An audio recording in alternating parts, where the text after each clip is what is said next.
नमस्कार, safe India में आप लोगों का बहुत बहुत स्वागत है। मैं चंद्रकांत तहे दिल से स्वागत करता हूं। देखिए, आज हम लोग बात करने वाले हैं कि हम लोग तरह तरह की कंपनियां यूज करते हैं, चाहे फिनो हो, पेटीएम हो, पेटीएम पेमेंट्स बैंक या फिर एयरटेल पेमेंट्स बैंक। बहुत सारे पोर्टल्स वगैरह आजकल जो है चल रहे हैं। काफी ज्यादा लोगों के साथ फ्रॉड वगैरह भी हो रहा है। इस केस में हम लोग क्यों ना खुद का ही अपना एक एपीएस पोर्टल चालू किया जाए। जी हाँ, मैं बात कर रहा हूं आज एपीआई के बारे में, एप्लीकेशन प्रोग्रामिंग इंटरफेस। इसके बारे में हम लोग बात कर रहे हैं। देखिए, हम लोग जितनी भी सारी कंपनियां यूज करते हैं, क्या आपको पता है कि वो हमसे कितना कमाते हैं? वो हमसे समझिए तो डबल जितना आप कमाते हैं ना, उससे उतना ही वो भी कमाते हैं। आपको जितना कमीशन देते हैं उतना वो भी कमाते हैं। कैसे, मैं आपको बताता हूं। आपको या फिर हमको कमीशन कितना मिलता है? हमें कमीशन मैक्सिमम 9, 10, ज़्यादा से ज़्यादा 11 रुपये तक प्रोवाइड किया जाता है। लेकिन आरबीआई के वेबसाइट पे आप खुद जाके देख सकते हैं। आप एपीएस कमीशन सर्च कर लीजिएगा गूगल पे जाके। आरबीआई के वेबसाइट पे आप खुद जाके देख सकते हैं कि आरबीआई जो है 100 रुपये से नीचे के ट्रांजैक्शन पे कुछ कमीशन नहीं देता है इन बैंकों को।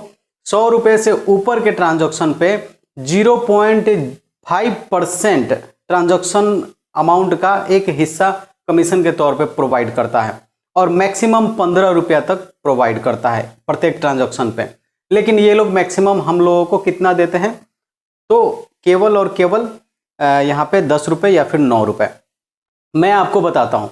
देखिए, अगर आप 2000 रुपये का ट्रांजैक्शन कर रहे हैं, ठीक है, तो आरबीआई के अनुसार हमें 10 रुपया का कमीशन मिलना चाहिए। 0.05% निकाल लीजिएगा 2000 का, आपको 10 रुपया होगा। लेकिन अगर आप 2000 का किसी का ट्रांजैक्शन करते हैं तो ये एपीएस कंपनी वाले जो भी हैं हमें कितना प्रोवाइड करते हैं? 4 रुपये से 3 रुपये या फिर 5 रुपये तक मैक्सिमम, ठीक है।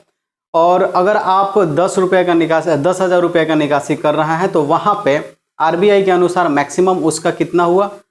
15 रुपया कमीशन के तौर पे मिलना चाहिए, लेकिन मिलता है कितना? 9 से 10 रुपये या फिर 11 रुपया। तो इस केस में हम लोग क्यों ना अपना ही एपीएस पोर्टल खोलें। तो देखिए, सबसे पहले मैं बता दूं कि काफ़ी ज़्यादा लोग इसके बारे में रिसर्च भी कर रहे हैं, खोजबीन कर रहे हैं कि हम खुद क्यों ना अपना कंपनी खोल लें। तो आप देखते होंगे कि आजकल मार्केट में कितने सारे एपीएस कंपनी चल रहे हैं। कौन सा पे, तो फलाना पे, तो ढिमकाना पे, कितने सारे कंपनियां जो है चल रहे हैं और कितने सारे कंपनियां फ्रॉड करके लेके भाग भी जा रहे हैं। सबसे पहली बात मैं आपको बता दूं कि ये जो छोटे छोटे कंपनियां आजकल आ रहे हैं, वो कोई भी नाम से पे अपना बना ले रहे हैं और वो जो है अपने एक छोटे लेवल से काम कर रहे हैं। लेकिन देखिए, सबसे पहले मैं आपको बता दूं कि एपीआई, अगर आप किसी भी बड़ी बैंक से या फिर आप जैसे कि आपका आईसीआईसीआई हो गया, यस बैंक एपीएस प्रोवाइड करता है। फिनो भी फिलहाल में शायद एपीआई प्रोवाइड करने लगा है, एपीएस का एपीआई। और यस बैंक, आईसीआईसीआई तो ये सब मतलब कि प्रोवाइड करते ही हैं। तो ये सब कंपनियां आपको एपीआई कब देते हैं? जब आपके पास प्रत्येक दिन का 1 करोड़ रुपये का ट्रांजैक्शन होता है।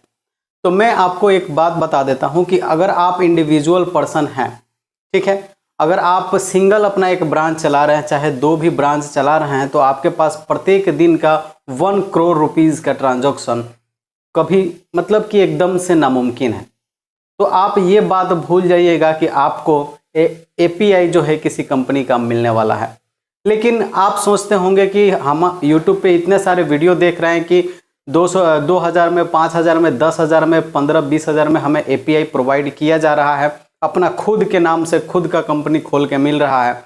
तो मैं आपको बता दूं कि 90% केस जो है इसी टाइप के कंपनी, जो आप सुनते हैं कि ये कंपनी इतना पैसा लेके भाग गया या फिर सेटलमेंट रोक दिया। तो देखिए, 99% जहां तक मैं आपको बता दूं कि आप ही जैसे लोग होते हैं जो इन बड़े बड़े लोगों पे भरोसा करके और आप एक छोटा सा अपना कंपनी खोल लेते हैं। 2, 4, 10 हज़ार रिटेलर उसमें बना लेते हैं, खूब सारा प्रचार वगैरह करके, और बाद में आपका हैंडल तो उन लोगों के हाथ में रहता है, आपका तीर का कमान तो उन लोगों के हाथ में है। वो वहां से सेटलमेंट रोक देंगे, आपका सारा पैसा वो खा जाएंगे, बीच में आप बर्बाद हो जाइएगा। आप पे कितने सारे केसेस लद जाएंगे वो मतलब कि मैं कह नहीं सकता, आप बीच में बर्बाद हो जाइएगा। अगर कोई आपको एपीआई प्रोवाइड कर रहा है विद एग्रीमेंट के साथ, उसके लोकेशन पे जाके उसके साथ लीगली एक वकील को पकड़िए और उसके साथ लीगली एक एग्रीमेंट बनाइए, और एग्रीमेंट के तहत अगर आपको वो कंपनी एपीआई प्रोवाइड कर रहा है तो मेरा सलाह रहेगा कि आप उस समय काम करने के लायक हैं, काम कर सकते हैं।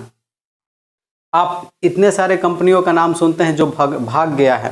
वो सब क्या करते हैं कि आप जैसे मान लीजिए आप ही कोई कंपनी ले रहे हैं, ठीक है, आप किसी से 10,000 में या फिर 15,000 रुपये में अपने नाम से कोई एक पे बना लिए, वो आप पेमेंट सिस्टम जो है चला रहे हैं।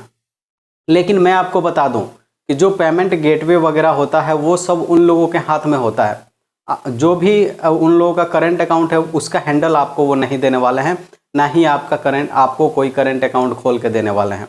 वो आपको केवल एक कंपनी का नाम दे देंगे, आपको मालिक बना देंगे, और आप इस सबको आपको मतलब as a super distributor type को आपको बना के और बोलेंगे कि आपके नाम का कंपनी है, आप प्रचार कीजिए, आप काम करवाइए, आप कमीशन कमाइए।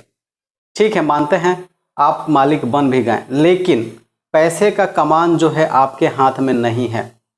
आपका रिटेलर, आपका डिस्ट्रीब्यूटर, आपका सुपर डिस्ट्रीब्यूटर जो आपके नीचे हैं वो सबको आप काम करवा रहे हैं, सबको कमीशन अपने हिसाब से दे रहे हैं, चाहे 9 रुपये दे, 10 रुपये दे, 11 रुपये दे, आपका कंपनी है, आपका मर्जी यहाँ पे चल रहा है।